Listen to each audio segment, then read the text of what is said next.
Assalamualaikum warahmatullahi wabarakatuh. Perkenalkan, nama saya Widya Ekawati Nuriski dari kelompok 10, ingin mempresentasikan tentang audit eksternal. Jadi latar belakang ininya tuh sebenarnya lembaga keuangan syariah, khususnya bank syariah itu bergerak di sektor keuangan yang umumnya memiliki resiko yang tinggi dalam pengelolaan bisnisnya. Nah, makanya kenapa ada pengawasan dan audit syariah diperlukan lain untuk mendukung kesuksesan perbankan syariah itu sendiri. Kita masuk ke pengertian audit syariah terlebih dahulu. Pengertiannya itu faktor penting untuk menjamin akuntabilitas perusahaan. Hal ini untuk mengeksplorasi audit syariah yang selanjutnya memungkinkan praktisi dan menggunakan pengetahuan yang diperoleh baik dalam audit konvensional serta perspektif Islam. Satu arti umum audit syariah adalah untuk melihat, mengawasi, mengontrol, dan melaporkan transaksi sesuai aturan dan hukum Islam yang bermanfaat, benar, tepat waktu, dan laporan yang adil untuk mengambil keputusan. Yang pertama ada penyusunan laporan audit syariah, yaitu penyajian terstruktur dari posisi keuangan dan kinerja keuangan dari suatu entitas syariah.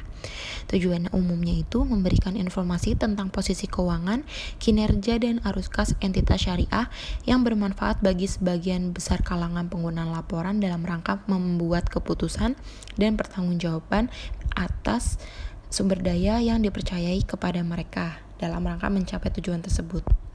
Di sini yang pertama ada laporan posisi keuangan, laporan laba rugi dan penghasilan komprehensif lain, laporan perubahan ekuitas, arus kas, rekonsiliasi pendapatan bagi hasil, sumber dan penyaluran dana zakat, laporan sumber dan penggunaan dana kebajikan, dan yang terakhir ada catatan atas laporan keuangan. Yang kedua ada penyusunan pernyataan klien, yaitu perseroan menjadi salah satu wadah yang populer bagi pelaku kegiatan bisnis lainnya. Nah, yang pertama itu ada peraturan Bapepam telah menentukan bahwa direksi harus bertanggung jawab dalam penyusunan dan penyajian laporan keuangan. Yang kedua, ada dasar argumentasi tersebut. Direksi perusahaan publik di dalam pembuatan laporan perusahaan harus disusun dan disajikan sesuai dengan prinsip akuntansi. Di bagian ketiga atau di bagian C, ada penyusunan rekomendasi manajemen.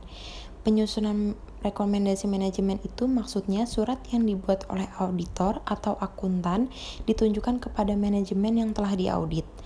Isinya itu pemberitahuan kelemahan pengendalian internal perusahaan, baik material maupun tidak material, yang ditentukan selama masa pelaksanaan pemeriksaan disertai saran-saran dari kantor akuntan publiknya. Berikut ini adalah contoh laporan keuangan yang sudah diaudit secara syariah. Sebagai contoh di sini, saya mengambil laporan keuangan tahunan milik Bank Panin Dubai Syariah tahun 2019.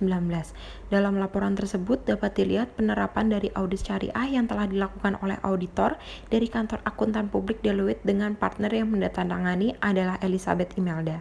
Dalam penyusunan laporan tersebut adalah PSAK yang berlaku di Indonesia dan ada peraturannya. Dalam penyajian laporan keuangan tersebut juga sudah mencakup informasi yang meliputi ada 8 laporan. Kalian bisa baca di situ 8 laporannya, dan di bawahnya ini ada kelengkapan pada laporan tersebut adalah terdapat surat pernyataan direksi tentang tanggung jawab atas laporan keuangan dan laporan auditor independen.